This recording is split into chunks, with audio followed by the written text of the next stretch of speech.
tossed, stalking through the land. Headlong to the earth would fall if met by Daniel's band. Dare to be a Daniel, dare to stand alone. Dare to have a purpose firm, dare to make it known. Hold the gospel banner high, on to victory grand. Satan and his host defiant, shout for Daniel's band. Dare to be a Daniel, dare to stand alone. Dare to have a purpose firm, dare to make it known. Hello, kids. Welcome back to Sunday School, and this is now 2024. We hope you had a good Christmas holiday and a happy New Year. So, if you're all back in school, well done for having a good time's rest. Now it's about time for us to get back into our usual Sunday School lessons. This week, we'll be talking about a special guy in the Bible called Daniel. I'm not sure if you've heard about him before, but let's get into it. So, once upon a time, there was a city called Jerusalem. It's still there. And there were people that lived in this city called Jerusalem before. And what happened was there was an army that attacked this city of Jerusalem. And there was an army from Babylon. The people were taken away to Babylon as captives. Do you think God would have been happy with people when they take other people's land and attack them and terrorize them? I don't think that would be nice. God would not like that. And then all these people and young men were sad because they were prisoners. Their city, Jerusalem, had been attacked and they had been taken away from their homes and families by these soldiers. They had walked for weeks and weeks, a very long way, to a strange land where the buildings were splendid but different. The language was different too. The writing was different, sort of like shapes and triangles and little squiggly lines that they did not specifically understand. And the people had to worship statues, which is what we usually call idols, not the real God.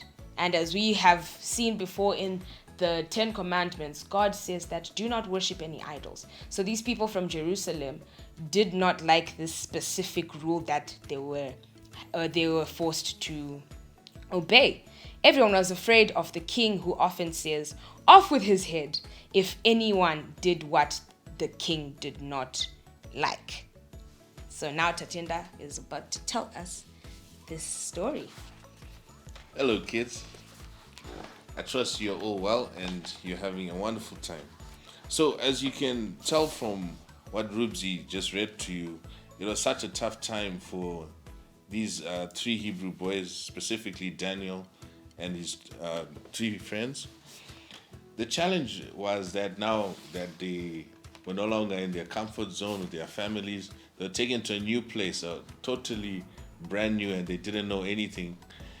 And one day an official came in and said, "You know what, the king is looking for bright young men to be taught the new system and to become the king's wise men." And so what then happened is these boys were taken because they were handsome, good looking, and quite strong. And you know, when you're in a palace, the king wants you to look good. The king wants you to represent the kingdom in such a way that is very exemplary to other kingdoms.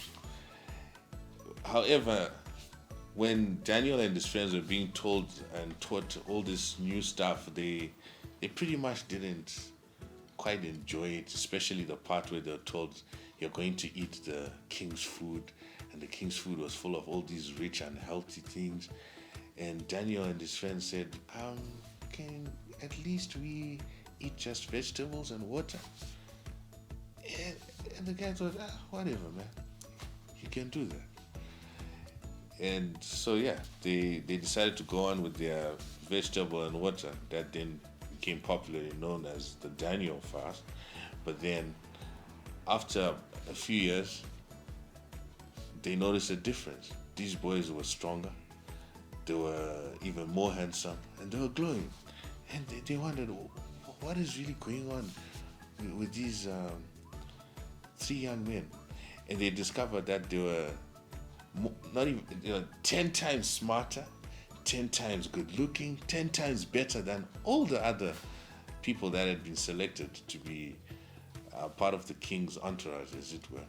And right then, they were made the special envoys to the king, and they were now standing in the king's palace, giving him insight and wise analogies of the things that were difficult in the kingdom. And these three Hebrew boys became the most important young men in the kingdom.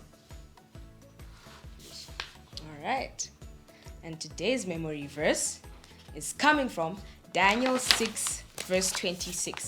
And it reads, "For he is the living God, and he endures forever." Uncle Tats, on a daily basis, where do you go? Well, I go to work. You go to work. And when you go to work, how do you get to work? So, I don't like taking the public transport. So what we did with my friends, we decided, let's bring money together and look for a taxi driver. But we didn't just look for a taxi driver. We said, let's look for a busy taxi driver, like the in-drive drivers. So the in-drive driver agreed. And now we have what we call a carpool service. And so they pick us up from home, drop us at work, pick us from work, drop us at home. That's actually really clever. And when you move around, do you think that God is with you? Definitely, because there's so many accidents that are happening, so many sad things that you read about, that you see on social media, see on the news, and it could easily be us, but God has protected us always. So is it important to remember that God is a living God and he goes wherever you're going and protects you in whatever you're doing? Absolutely, I'm a living testimony to that. I've been through a lot of different scary things, but God has delivered me from all of those things. Amen. We've seen that God will always be with us wherever we're going, and we need not be afraid. Like we've seen when Daniel and his people from Jerusalem were taken out of Jerusalem, it didn't mean that God stayed behind in Jerusalem. He was wherever they were going, and he protected them and watched over them. Even in times where they were disobeying the king, quote unquote disobeying, but obeying God and doing what God would have been proud of them doing, God was still with them and watching over them. Yes. So, well done. Thank you for staying with us during this lesson. See you next week.